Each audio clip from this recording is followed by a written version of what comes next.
আজ আমাদের একদিকে অত্যন্ত আনন্দ, অন্যদিকে আমরা বেদনায় আপ্লুত। বেদনা এই জন্যেই যে আমরা দীর্ঘ 16 বছর এই ফাঁসির বিরুদ্ধে সংগ্রাম করে লড়াই করতে গিয়ে আমাদের বহু ভাইকে হারিয়েছি। আমাদের বহু ভাই শহীদ হয়েছে, গুম হয়েছে, খুন হয়েছে, 60 লক্ষ মানুষের মধ্যে মিথ্যা মামলা দিয়েছে। আমাদের প্রাণপ্রিয় নেত্রী, এই দেশের গণতন্ত্রের আপসহীন নেত্রী, দেশনেত্রী বেগম খালেদা জিয়াকে অন্যায়ভাবে সাজা দিয়ে কারাগারে 6 বছর আটক করে রাখা হয়েছিল। আমাদের নেতা, যে নেতা আমাদেরকে নেতৃত্ব দিচ্ছেন, আমাদেরকে স্বপ্ন দেখাচ্ছেন নতুন বাংলাদেশের, যিনি আমাদের 31 দফা কর্মসূচি দিয়ে গোটা জাতিকে সামনের দিকে এগিয়ে চলবার কাজ শুরু করেছেন, সেই নেতাকে মিথ্যা মামলা দিয়ে নির্বাসিত করে রেখেছিল। বন্ধুগণ, আমাদের আনন্দের কথা হচ্ছে যে আমরা এত কিছুর পরেও দমে না গিয়ে আমাদের দেশনেত্রী এবং খালেদা জিয়ার নেতৃত্বে এবং পরবর্তীকালে আমাদের নেতা যারা তারেক রহমানের নেতৃত্বে আমরা আন্দোলন করেছি, আমরা কারাভোগ করেছি, নির্যাতিত নিপীড়িত হয়েছি, কিন্তু কখনো মাথা নত করিনি। আমরা লড়াই করেছি, সামনের দিকে গেছি।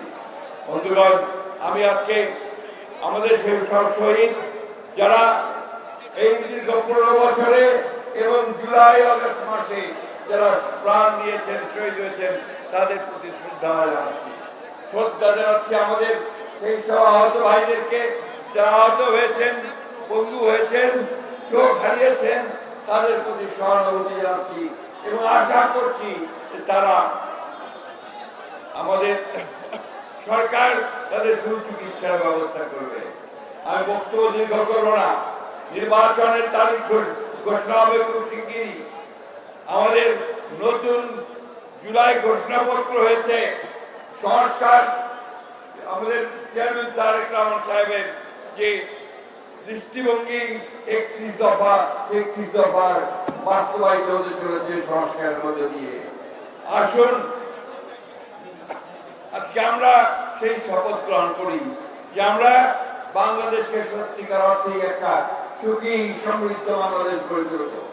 স্বাধীনতার ঘোষক শহীদ প্রেসিডেন্ট জিয়া রহমানের যে স্বপ্ন ছিল সমৃদ্ধ বাংলাদেশ, আমাদের দেশনেত্রী বেগম খালেদা জিয়ার যে আপসহীন নেতৃত্বের মধ্য দিয়ে যে গণতন্ত্রকে আমি রক্ষা করেছিলাম, আজকে আমাদের নেতা জনাব তারেক রহমানের নেতৃত্বে আমরা সেই গণতন্ত্রকে উদ্ধার করব। আমরা সমৃদ্ধ বাংলাদেশ নির্মাণ করব, সাম্য, মানবিক মূল্যবোধ ও মর্যাদার একটি দেশ, একটা রাষ্ট্র আমরা তৈরি করবো। বিশ্বের দরবারে আমরা মাথা উঁচু করে দাঁড়াবো। আমাদের ভারপ্রাপ্ত চেয়ারম্যান সাহেব এখানে উপস্থিত আছেন। আসুন আজকে আমরা সবাই আমাদের পক্ষ থেকে তাকে ধন্যবাদ জানাই যে তিনি আমাদেরকে নেতৃত্ব দিয়ে আমাদের মুক্তির পথ দেখিয়েছেন।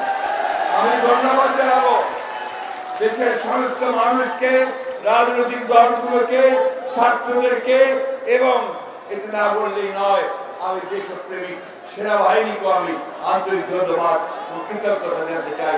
তাদের সহযোগিতায় আমরা এই বিজয় অর্জন করতে পেরেছি। এই কথা বলে আমি আমার চেয়ারম্যানকে অনুরোধ করব যে এই জনতার উদ্দেশ্যে তিনি কথা বলবেন এবং তিনি আজকে এই র্যালির উদ্বোধন করবেন। আসসালামু আলাইকুম ওয়া রাহমাতুল্লাহি ওয়া বারাকাতুহু।